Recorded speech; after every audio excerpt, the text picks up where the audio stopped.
My name is Jean Roddy Bird, and I'm a breast cancer survivor.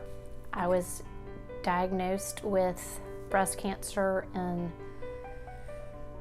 October of 2021. They call you and they tell you that you've been diagnosed with cancer, and then had to stop the nurse on the phone and say, okay, you got to start over and tell me everything all over again. I went in for an MRI and ended up having more cancer than they thought I had. They said that I needed to have a double mastectomy.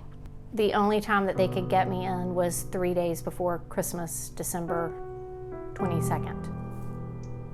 I hate surgery. I do terrible with medicines. I was really, really scared, but put on a brave face because I didn't want my kids to know I was scared.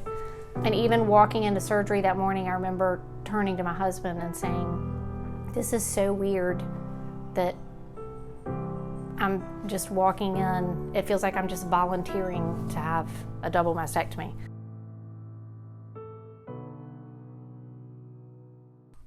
Surgery went really, really smoothly. They did reconstruction immediately, like in the same surgery when they removed all my breast tissue.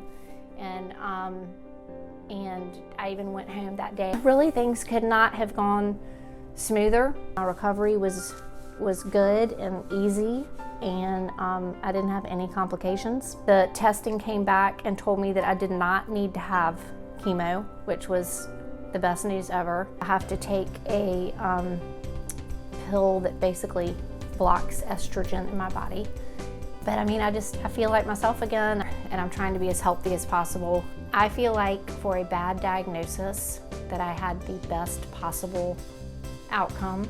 I feel very, very, very lucky.